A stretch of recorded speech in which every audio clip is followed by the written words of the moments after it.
So, yun, after 2 days, sabi nila 3 days, yung iba naman isang araw lang. So, ito na yung ating lemon syrup DIY. Ayan. Mabango. Basta make sure tatanggalan nyo ng buto. Kasi nakakapait yung buto. Nakaka-bitter. Ikaw, bitter ka ba? Char. Ayan, itry na natin. Ayan. Hindi na ako nag-yelo. Ayoko nang masyadong malamig eh. Kumuha na lang ako ng medyo malamig na tubig. Usually, ang nilalagay nila sparkling water. Eh, wala naman akong sparkling water. Mas masarap daw pag sparkling water. Ang ilalagay ko, regular water na. Ito. So, yun. Kuha na ako. Sana masarap.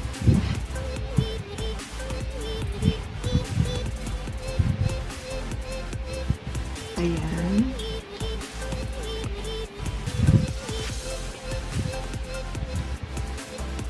Dalawa lang muna. May hindi masarap eh. Legit ba?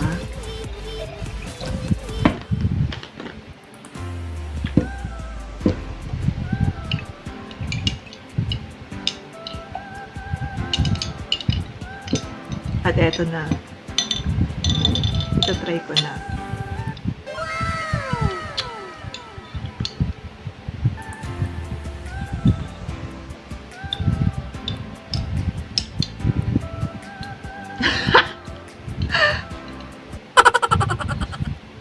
Parang kulang ng ano. Lagyan natin.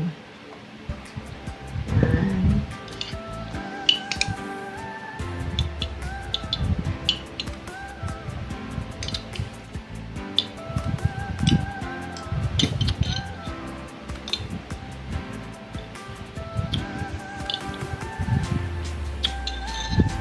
Okay.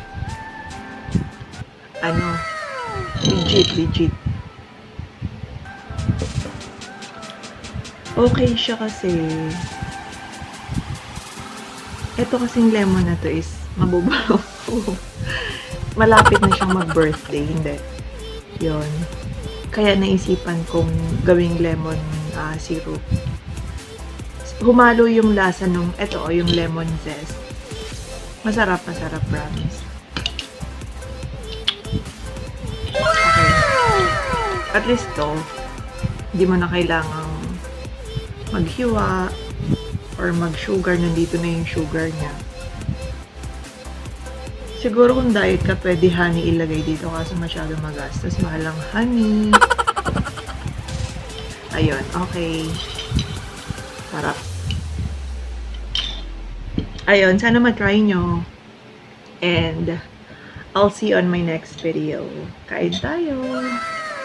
Oatmeal na may Coco Crunch. O, diba? Ganun ang diet. May Coco Crunch dapat. Meron dapat appetizer. Char.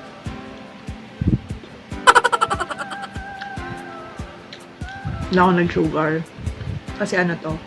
Quaker oats na banana and honey, which is matamis na. Ayun.